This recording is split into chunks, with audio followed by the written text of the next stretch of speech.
Ештеңе білмеймін, тупоймын былайша айтқанда. Осыдан шықтым. Өмірде бір қиналый уақыттар болады. Мен алғашқы кірген сәтімнен бастап мен разнорабочий болдым. Әлі есімде. Барлықтарыңа ассалаумағалейкум. Жасұлан Алпамыс YouTube каналындасыңдар. Өмірде тек керемет сәттерімді салатым осыған дейін. И момент бүгін мынандай бір видео түсіргім келді, что өмірде бір хреновый уақыттар болады, былайша айтқанда. Ничего не складывается. Былай істеп жатсың, вроде істеп жатсың, бірақ болмай жатыр да. Сен хочешь, жақсы жұмыс істегің келеді, көзге көрінгің келеді, жақсы табыс тапқың келеді, жақсы жұмыс орнына орналасқың келеді. Былайша айтқанда, болмай жатыр. Не жасасаң да болмай жатыр. Мына бір нәрсені айтқым келеді. Сондай бір сәттерде мен өзімді қандай сезімде екенімді өзімді бір сәт сіздермен бөліскім келіп жатыр. Жалпы депрессия дейміз бе, сондай бір сәттерден қалай шыққан дұрыс жалпы өмірде. Вот сол нәрсемен жизненный опытпен, өмірлік опытпен бөліскім келіп жатыр. Қысқасы былай, менің депрессияға түсуіме осы бір жұмыс Қазтрансгаз, яғни артымда тұрған бұрын осыдан 2 жыл бұрын Қазтрансгаз болатын, қазір Қазақгаз. Осы жерде мен 2021-дің 10 айының 13 күні кірген болатын, қараша айының. Осы жақында ғана 2 апта бұрын мен 2025, то есть осы жылдың осы қараша айының 10 айының 10 күні жұмыстан шығып кеттім. Ең соңғы жұмыс күнім ол пятница болатын. 4 жылға бір 3 күн жетпей қалды. 13-не дейін істегенімде мүмкін 4 жыл болатын шығар толыққанды. Айта кететін болсам, енді 3 күн жетпесе де бір 4 жыл по-любому жасадым осы зданияда. Мен алғашқы кірген сәтімнен бастап мен разнорабочий болдым. Әлі есімде. Мен жұмысқа қабылдаған сәт, мен ештеңе білмеймін, тупоймын былайша айтқанда. Бірақ мен бірте уақыт өте келе мен үйрендім, не істеу керек, қалай істеу керек. Барлық нәрсені ақырындап түсіне бастадым, системаны. Басында ойлайтын мен осылай түк білмей кететін шығармын деп. Жоқ, постепенно мен барлығын үйреніп. Уақыт өте келе сен барлық нәрсені үйренесің. Бір жерге кірген кезде сен бар болғаны 1-2 күнде үйреніп кету мүмкін емес. Белгілі бір уақыттар керек. 1 ай, 6 ай, біреуге 1 жыл, біреуге 2 жыл керек болады. Сол бір мамандықты үйреніп шығу үшін. Сондықтан мен бұл жерде жұмыс жасап, разнорабочий болып, грузчик болып жұмыс жасадым 1-2 жыл бойы. Жақсы бір керемет сезімдерде жүрдім. Бірақ 2 жылдан кейін осы чувство өшіп қалды. Неге мен плотник болдым, көтерілдім, одан кейін ары қарай көтерілдің, не куда екенін түсіндім, что ары қарай сен жаққа көтеріле алмайсың, болды. Плотниктен кейін ары қарай сен көтерілетін жерің жоқ та бұл жерде, бұл зданияда. Осы бір сәтте менің түсінгенім 2 жылдан кейін мен өзімді іштей жоғалтып алдым. Как будто жұмысқа келем, кетем, бірақ қызық емес ештеңе. Өмір қызық емес. Былайша айтқанда, өліп қалған жүрекпен 2 жыл жұмыс жасадым. Өзім қаламайтын жұмыста. Жақсы көрдім жұмысты. Бірақ кейін 2 жылда мен өзім жоғалтып алдым. Менің армандаған кезіндегі, бала кезімдегі армандаған жұмысым, саяхаттау, қиял ғажайыпқа толы болатын. И момент мен осы жерде өзімнің осы жұмыста сынып қалғанымды түсіндім. Іштей жоғалтып алғанымды түсіндім өзім. Сондықтан мен өзімді қайта табу үшін жұмыстан шығып, қарашаның 10 күні жұмыстан шықтым кешке қарай. Сосын мен жаңа жұмыс іздей бастадым. Неге? Себебі мен белгілі бір қарыздарымды жабуым керек болды. Мен жаңа бір жұмысқа бардым. Оны қазір мен сіздерге көрсетемін. Келесі видеоға өтесіздер қазір. Сосын дальше ары қарай жалғастырамын. Жалпы видеоның соңына дейін қараңыздар, бәрі қызық болады деген ойдамын. Сіздер үшін пайдалы болады деген ойдамын. Себебі менің өмірлік опытыммен сіздерге бір сәт көмектескім келеді осы бір ситуацияда. Неге бұл видеоны түсіріп жатырмын? Себебі өмірде барлық адамда сондай бір ситуация болады. Сен бір жұмыстан шығып кетесің, бірдеңе болмай жатады, бірдеңе жасап жатасың, бірақ қолыңнан как будто келмейтін бір неудачник сезініп бастайсың өзіңді. Сондай бір моменттер болады өмірде. Өзіңді кінәлап бастайтын кездер болады. Вот сондай моменттер қалай шығу керек, не істеу керек? Вот сол нәрселермен бөліскім келеді. Жалпы сіздер үшін пайдалы болуым келеді. Оқырмандарым үшін. Келесі жұмыс орныма барайық қазір. 1 апта бар болған 5 күн жұмыс жасаған жеріме. Сол жерде ары қарай жалғастырамыз. Ол жерде қызықтармен тоже бөлісетін боламын. Короче, в один день ты осознаешь, что ты не в том месте, который ты хотел. Сен өзің қалаған жерде емессің. Вот сондай моментте сен естисің, өзіңді дискомфортно сезініп бастайсың, депрессияға кіресің, күнделікті жұмысқа келген кезде өзіңді бір қолайсыз, ыңғайсыз сезінесің, іштей бір өзіңді жоғалтып алған адамдай сезінесің. Сондықтан сол бір сәтті мен осы жерде сездім. 2 жылдан кейін и түсіндім, что это не мое. По жизни пахать это не мое. Өмір бойы 50 жас, 60 жасқа дейін мен жасым қазір 26-та, и мен алдағы тағы да 25-30 жылымды осы жерге арнасам, мен через 25 жылдан кейін, 30 жылдан кейін мен кім боламын? Жасұлан қайда болады? Қандай жерде болады? Осы нәрсені ұзақ ойландым. 2 жылдың ішіндегі мені депрессияға түсірген нәрсе осы жердегі осы нәрсе болды. мен қайда бара жатырмын, ертең кім боламын, қандай нәтиже күтіп тұр мені бұл жерде, қандай жетістіктерге жете аламын бұл жерде тағы да 20-25 жылымды арнайтын болсам. Осы сұрақтың жауабын таба алмағандықтан мен жұмыстан шықтым. Себебі жауабы аса бір қуантарлық емес, шыны керек. Сол бұрынғы табыс кішкене өскен мүмкін, бірақ сол бір қалпында, сол күнделікті жұмысқа барасың, келесің, сол бір коробкадағы, квадраттағы өмір ғой өтіп жатқан. Вот осы рамкадан мен шыққым келді. Сен өзіңді бар болған бір-ақ күнде жоғалтып ала аласың, бар болғаны бір күнде таба аласың. Мен әлі мысалы үйленген жоқпын, бойдақпын. Мен болашақ әйелім маған ұнамайтын болса, мен ол адаммен бірге болғым келмейді да, қинағым келмейді оны да, өзімді де. Не істесең де, не жасасаң да, мына бір жүрек тыным табу керек қой. Былайша айтқанда, жүрегім жақсы көрмесе мен бола алмаймын. Дәл осы жұмыстағы да тура солай. Мен қанша өзімді қинағанмен, өзімді физически қинағанмен, іштей мен қалап тұрған жоқпын ол нәрсе. Бұл жұмыста жұмыс жасауды ше. Сондықтан бұл момент болады. Бұл соңғы жұмыс емес, бірінші жұмыс орны емес. Өмірде әлі түрлі қиындықтар, моменттер болатынын түсінемін. Мен оның бәріне дайынмын. Осы сәтке дейін қаншама қиындықтар көріп келе жатырмын. Әлі де көре беретінімді білемін. Бірақ сол бір сәттен, сол бір ситуациядан шығу үшін бір ғана нәрсе, ол осы бір рамкадан шығу. Өзіңді, который қаншама жылдар бойы өзің сол жерде өзіңді өзің қамаған сәттерден шығу. Понимаешь, просто? Почти мы не живем. Жұмысқа келеміз, кетеміз. Іштей, бірақ өзіміз ол жерде покой таппаймыз ғой, іштей тыныштық таппаймыз ғой, жерде. Вот маған ішкі тыныштық керек. Мен соңғы осы 2 жылда түсініп бастағаным. Бұрынғыдай, как обычно, өзің қаламаған жұмысқа барып, жұмыс жасау, это не мое, короче. Сондай. Ең бастысы жүрек қалауың. Нені жақсы көресің, сол нәрсемен айналысу керек. Сондықтан мен әлі өзімді іздеудемін. Мен кінәлі емеспін деп ойлаймын. Сол 26 жасымда өзім таба алмағаныма. Ешкім кінәлі емес. Барлығына уақыт келеді. Біреу өзін 30 жасында табады. Біреу өзін бар болғаны 16-17 жасында табу болады. Жұмысын, болашақ мамандығын, болашақ жарын деген сияқты. Ал мен жасым 26-та, мен түсінемін, что бұл момент өміріндегі бір керемет сәттердің бірі. Депрессия, қиындық, жұмыстан шығып кетуім, қарызға кіріп кетуім, оның барлығы қалыпты жағдай. Оның барлығы бір күні аяқталады. Просто шыдау керек. Өмірдің бір кезекті бір сынағы.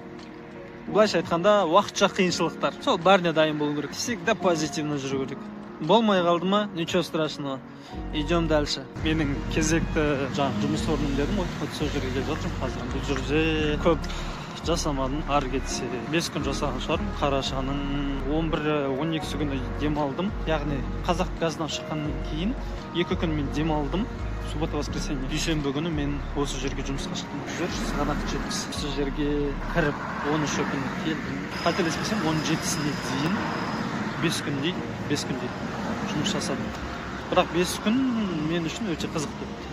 1 жыл емес, 2 жылдық тәжірибе емес, 5 күнде бір керемет тәжірибе жинадым бұл жерден. Қандай тәжірибе жинадым? Қазір көрсетіп, қазір ар жаққа шығып алайын.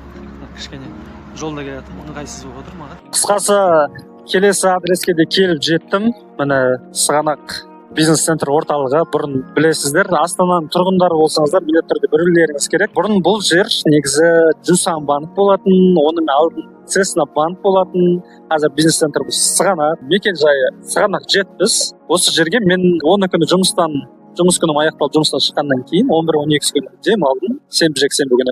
13-ші күні дүйсенбі күні осы жерге алғашқы стажировкамды өтуге келген болатын. Алғашқы күні өте қызық болды. Кірген сәттен бастап, енді как бір Уолл-стритқа кірген сияқтысың ғой. Потому что сатылым жасайтын жер өте керемет, ана жер прямо атмосферасы басқаша да. Маған ең қатты ұнағаны, кіреберіс жерде Айдос Мелицвич деген бір жігіт отырды. Менен үлкен жасы ол жігіттің. Бір 5 жасқа үлкен шығар ары кетсе.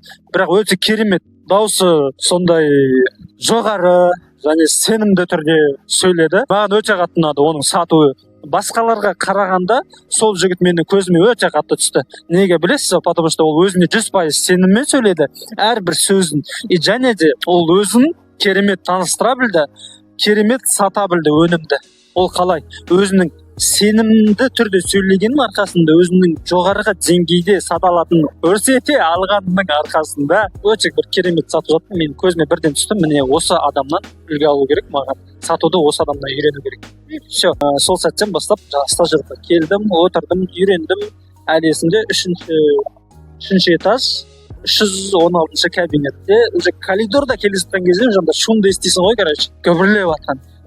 Есікті ашқан кезде ана жерде жап-жас жігіттер, қыздар барлығы звонокпен сатып жатыр. Менің қалаған жерім де сол, негізі ең қалаған осы бір жұмысты үйренсем екен деген бір мақсатым, жаңа сатуды үйренсем екен деген бір бұрыннан бір арманым бар. Сату менеджерін үйрену маған не үшін қажет? Маған сату вообще ұнайды. Осы сфера ұнайды. Жалпы бизнес әлемі маған ұнайды. Сондықтан осы нәрсені үйрену үшін өзімнің бағытыма кішкене реттелу үшін осы направлениеге, осы жерге сату менеджер болып кірген болатын. Жалпы аудиториямыз 50 мен 70-80 жасқа дейінгі кісілер, үлкен жастағы кісілер, буыны ауыратын кісілер. Жалпы фирма Экозере деп аталады. Артрелет компаниясы деп қазіргі названиясы бар өзінің. Сол Артрелет компаниясының өнімін біз ұсынамыз сонда. Әрбір клиентке хабарласып, мен Артрелет компаниясынанмын деп өзіңді таныстыруың керексің.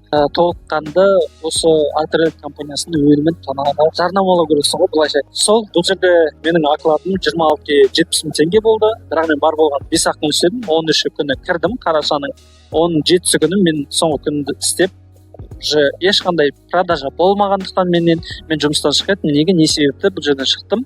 Себебі маған срочно, яғни жедел түрде ақша керек болды. Менің қарыздарымды, несиемді жабу үшін мен ұзақ шыдай алмадым. Окладтың 26 күннен кейін түсетінін көрдім, бар болған 7 мың теңге болатынын көргеннен кейін мен бұл жерден шығып кеттім. Себебі бұл жердегі әрбір жаңағы заказ тапсырыс жасап жатқан жігіттердің көбісі ол бұрыннан істеп келе жатқан жігіттер болды, қыздар болды. Олар өз ісінің жаңағы майталманы десек те болады, былай жілігін шағып майын ішкен жігіттер ғой, былайша айтқанда.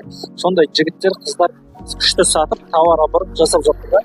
Ешқандай нәтиже жасай алмадым. Алғашқы келген күннен бастап хабарластым, отказ естідім, 100 шақты бізге хабарластым, бірақ барлығы отказ жасады ішінде. Біреу кейін күте тұр, солай. Короче, былайша айтқанда жұмысқа деген желанием кетіп қалды, көп отказ алған. Хотя бы бір заказ жасасам ғой, осы 3 күннің ішінде өзімді көрсетсем екен деген бір менде бір мақсат болды. Бірақ сол мақсатты бәрі мен ойлағандай болған жоқ. Өкінішке мен солай ойладым, келдім, үш рет келем, қырып ақша табам, айына 500 мың табам, миллион табам деп келдім. Себебі маған басында кірген кезде айтқан болады, все, сен өзің істесең, плюс окладтан бөлек тағы процент төлеймін, сол проценттермен айына 500 миллион шығарасың. Бар жігіттер шығарып жатқан, все, жақсы тілмен кірген болады. Нәтижесінде 5 күн істеп, ешқандай нәтиже болмағаннан кейін, ешқандай продажа болмағаннан кейін мен түсіндім, ертең айдың аяғында 70 мың теңге окладпен қай жыртығымды жамаймын дедім да. Сондықтан жұмыстан шығып кеттім. Бірақ жұмыс өте қатты ұнады, коллектив ұнады, себебі бұл жерде қателіктер, жұмыс жасауды үйретті маған. Біреу дұрыс сата алмай жатса, соның аудиосын, звоногын қойып ортаға, сол арқылы біз жұмыс жасадық. Ол неге, не үшін сата алмай жатыр, қай жерінде қате айтып жатыр, қай жерінде сенімсіз айтып жатыр, клиентке қай жерде қандай сөз айту керек, қандай интонациямен, қандай дауыс арқалықпен айту керек, қандай сенімділікпен айту керек. Осының барлығы каждый жаңағы ортадағы сатып жүрген жігіттер, қыздар өздерінің жаңағы пікірлерін айтады. Новичок жігітке, қызға. Сондай бір керемет команда екен, маған ұнады. Егер мен студент болсам жасай беретін едім без проблем. Ешқандай кредитім ештеңе болмаса. Бірақ менде қарызым көп, өкінішке қарай, сондықтан мен бұл жұмыстан шығуыма тура келді. 5 күннің ішінде ешқандай нәтиже болмады, ешқандай продажа да болмады. Сонымен мен жұмыстан шығып кеттім. 3 күн стажировка болды. Просто так тағы бір 2 күн жұмысқа келіп, звоноктар жасап, 5 күн дейма мен звонок жасадым телефонмен. Таңғы 11-де келіп, кешкі 8-де қайтып отыратынбыз күнде. Обед уақытысы сағат 2-ден 3-ке дейін болатын. Қалыпта жұмыс жасайтын жігіттерді көрдім. Бұрыннан істеп жатқан жігіттер қалып дәл шығарға жұмыстарын жасай берді. Бұл жерде Instagram, жаңағы әлеуметтік желілер арқылы түскен лидтарды, клиенттерді обрабатывать ету керек болды. Бірақ мен андай базовый, который старый клиенттер бар ғой, бұрынғы хабарласып, бірақ алмай қойған, сондай недозвон болған сондай клиенттерге хабарласып, қайта біз қанды ішетінбіз, былайша айтқанда. Новичоктарға сондай беретін, бірден жаңа лид бермейтін өкінішке. Вот солған болар, может, продажа жасай алмаған. А так мен сату, жаңағы дауыс, ырғақ, сенімділігім мен қолымнан келеді сату қабілеті. Себебі маған сату ұнайды. мен ол нәрсені күнде іздеймін, интернетте ізденемін, қалай сатам, не сатам, қайтып сату керек клиентке, вот сол направление күнде ізденеді. Осы жерде 5 күн оған дейін де бұған дейін де 1-2 жыл бұрында мен мына сату сферасын бұрыннан жақсы көремін. Пузырьки саттым. Бүгін июньнің 1-і, балалар күні. Менде кішігірім заттар қалып кеткен, мына заттар. Осыларда. Так, мен тауарларды алдым. Қолда осындай мороженое. Әсіресе мына мороженое өте қатты ұнады маған. Пока мынандай пузырьки алдым, 24 штук, и сосын 20 штук не алдым. Влажный салфетка. Сосын өзіме шампунь, мынау майда шүйде заттар алдым. Сол, бұйырса, сауда болсын, бәрі өтіп кетсін. Бүгінгі жұмыс осы. Бұйырса, июньнің 4-і 3 күннен кейін мен 26-ға толамын. Ал мен айналысып жүрген бұнау. Болашаққа бір естен. Немен айналыспай жатырмын, бәрімен айналысып отырмын ғой. Лишь бақша табу. Сатпаған нәрсем жоқ мен, жалпылайша айтқанда. Наушникті саттым, жүріп. Крузерки саттым, жаңағы детский игрушкалар саттым, жүріп, паркте жүріп. И барлығы мен білмеймін, мен сатып жүретінмін әйтеуір. Бүйтіп болса да мен сатып жүретінмін. Потому что мен қолыма сату келеді. Алам деп ойлайсың ғой.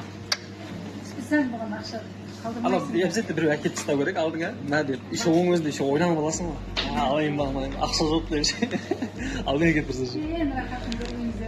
Как раз іздеп жүрген кезде ғой. Барам ба. Если мен сата алмайтын болсам, ол заттарды сол қалпында сата алмай жүруші едім осы күнге дейін. Бірақ мен сатып жүріп, толыққан менің қолымнан келді деген сөз. Сондықтан не айтқым келеді? Жалпы бірінші жұмысқа кірдім ғой мына. Bir жұмыстан шығып келесі жұмысқа кірдім. Болмай қалды міне. Енді дальше ары қарай екінші жұмысты қазір көрсетемін сіздерге. Кірген жерім. Ол жерде неге ары қарай жұмысымды жалғастырмадым, сол жайында айтып өтемін. Қысқасын бірге болыңыздар. Қазір мен сіздерге келесі жұмыс орнымды көрсетемін. Бұл жерден шығып, қай жерге мен жұмыс жасауға бардым. Ол жерде менде қандай қиыншылықтар болды, неге мені жұмысқа алмады. Сол жердегі менің 7 күндік босқа өткен уақытым, жалпы айтқанда мына алтын уақытым, өмірім, вот соны неге солай 7 күн просто өткізіп алдым, жайдан жай. Жалпы өмірім өзгертсін дейтін болсаң, барлығын өзіңнен бастау керек. Дәл осы сәттен бастау керек өмірді. Кейінге қалдырмау керек. Дәл осы сәтте болу керек. Айтқым келетін нәрсе осы. Адамға өмір бір-ақ рет беріледі, сол өмірді барынша толыққанды сүрген дұрыс деп ойлаймын. Сәттілік болсын. Қазір мен не жасасам да ештеңе болмай жатыр. Тот жұмысқа кіремін. Бір жұмыстан шығып, екінші жұмысқа кіремін, бір апта істеп, келесі жұмысқа кіріп, тағы бір апта істеп, 2 аптамды жоғалттым. Ешқандай ақша тапқан жоқпын. Просто былайша айтқанда плюста емес, наоборот, минустамын да. Ертең бір аптадан кейін, уже 2 аптадан кейін, кстати, кредитім де келе жатыр. Но это временно, уақытша. Мен дәл осы күн, міне 2025 жылдың қараша айының 28-і дәл бүгін. Дәл уақыт 15:37. Қазір санды алып жүрмін. Қалай ақша табатынымды білмей, ойланып, қайда жұмысқа орналасатынымды білмей. Барлығы уақытша қиындықтар. Прорвемся. Самое главное позитиве. Мен артрелеттен шыққаннан кейін, отдел продажадан кейін бір пятница күні мен жерден шығып кеттім. Ол қателеспесем бізде 19-18-17 күні мен пятница күні, 17 қараша күні мен артрелетте соңғы күні жұмысымды отработать кеттім. Суббота күні жұмысқа шықпай қойдым. 18-19-20 күні мен толыққанда демалдым. Және осы жерге қайтадан оралып жөн көрдім. Басында менде таңдау болды, осы артрелетке баратын кезде, жаңа сату менеджері болатын кезде, либо официант боламын деп екі таңдау болды. И мен давай болашағыма керек бір нәрсені үйренейін, мамандықты үйренейін деп сату менеджерін үйренгім келді. Сөйтіп артрелетке кірген болатын. Бірақ артрелетте өкінішке орай табыс аз болды, ақылап 70 мың теңге, оны күту керек болды да. Бірден продажа жасау мүмкін емес болды да. Мен 5 күн істедім, ешқандай результат, нәтиже жаңағы болмады да. Мен бірден результат күткенім ол да дұрыс емес шығар, әрине бірден нәтиже бермейді ғой кез келген нәрсе. Уақыт керек шығар, бірақ мен уақыт менде тығыз да. Менде жаңағы қарыздарым бар, соларды жабуым керек. Жалпы айтқанда берешегім көп та. Бір нәрсені айта кетейінші. Сол кезде мен таңдауды сату менеджеріне қойған болатын. И одан кейінгі менің бір айтарым, что дальше ары қарай мен қайтадан осы жерге оралдым. Альтрелетте болмағаннан кейін сату менеджері болып көп ақша таба алмайтынымды түсінгендіктен осы жерге келдім. Бұл жерге келіп жұмыс жасаған кезде мен білемін 21-і, 22-сі, 23-і күндері 3 күн қатарынан стажировка. Просто так түскі 1-де келем, түнгі 3-4-те қайтамын. Бұл короче 15 сағат мен просто пахал, короче, бесплатно. Понимаете? И қаншама қыз, жігіттер, студенттер осы жерде, осы заведениеде өзінің 15 сағаттап, 20 сағаттап уақыттарын бөліп жұмыс жасайды екен да. Бірақ ол үшін ешқандай ақша таппайды. Білмеймін, енді әділеттік қайда жалпы. Адам просто так бұл жерде мәселе мынада ғой, стажировка жарайды болсын, бірақ стажировка біткеннен кейін адамды жұмысқа алу керек қой. Ал наоборот, бұл жерде стажировка біткеннен кейін экзамен тапсырасың, экзамен тапсыра сені просто так көтіңнен бір тебеді и все болды. Сен керек емессің да.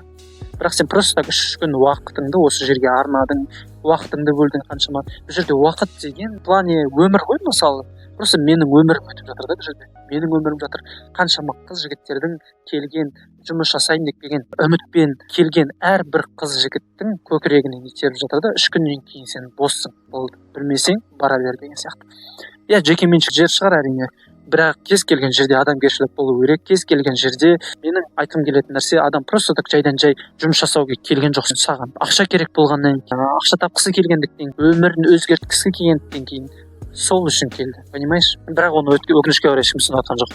3 күн 15 сағаттап жұмыс жасадық. Нәтиже өкінішке орай просто уақыт өтті и все болды. Басқа ештеңе айта алмаймын. И сосын мен тағы 3 күн стажировкадан кейін 21, 22, 23 стажировка өтіп болғаннан кейін маған 23 күні, соңғы 3-ші күні стажировканың маған осы жердің жаңағы білу керек заңдылықтарын сол күні жіберді WhatsApp-тан. Сол кезде официанттар көмектесті.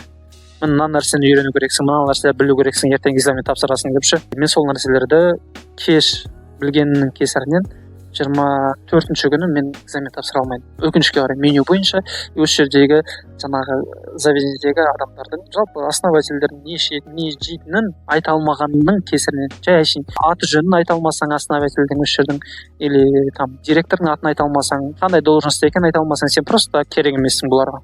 Мен түсінгенім сол. Бұл жердің заңдылығы солай. Сен осы жердің иерархиясын білу керексің, адамдардың не болып істейтінін, кім болып істейтінін барлығын біліп жүру керексің да. Жарайды, мен оны үйрендім. Келесі күн тағы келдім 25-ші күні.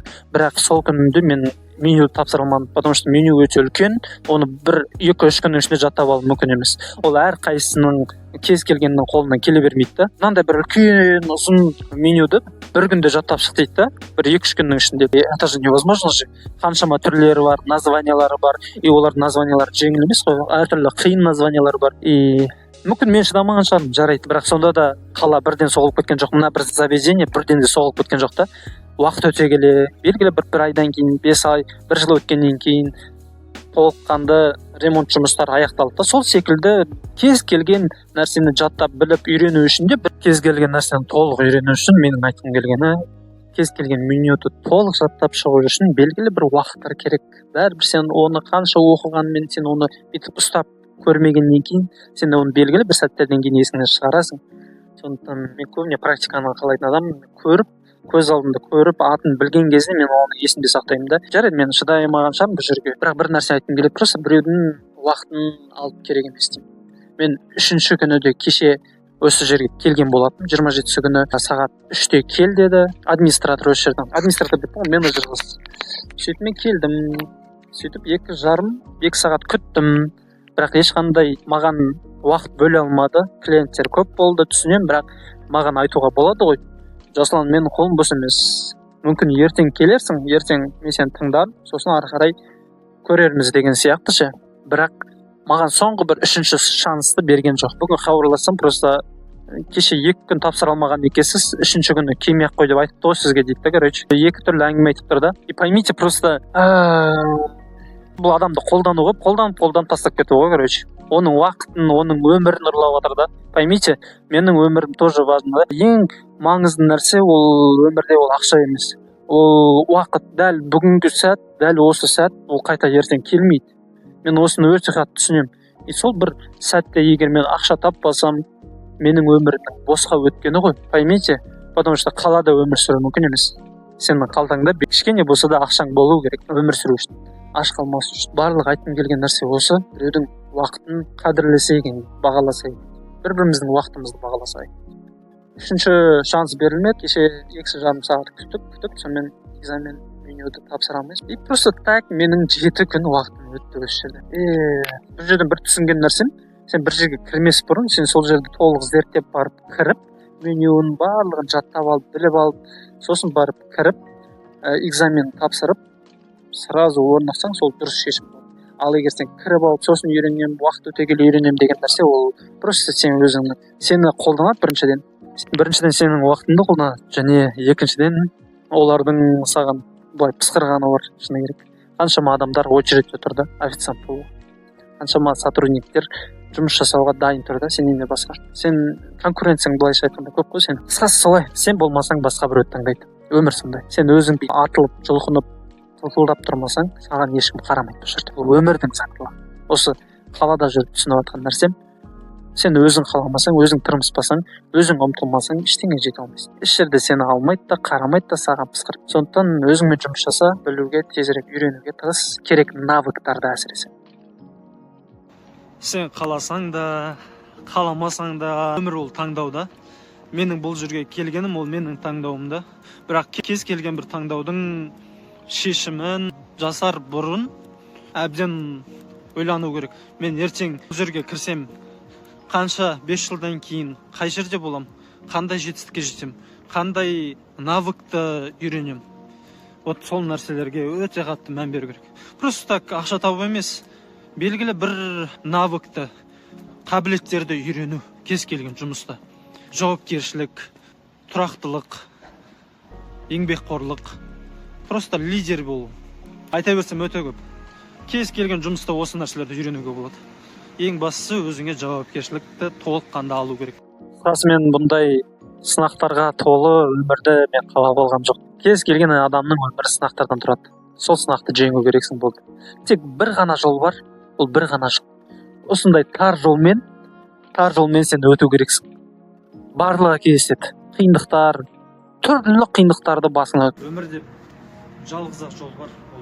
Бірақ жол осы қиындықтарды еңсере отырып, алға қарай жылжу. Басқа таңдау жоқ. Тек солай ғана жеңе аласың.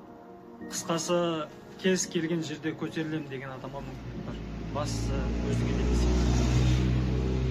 Сау болыңыз.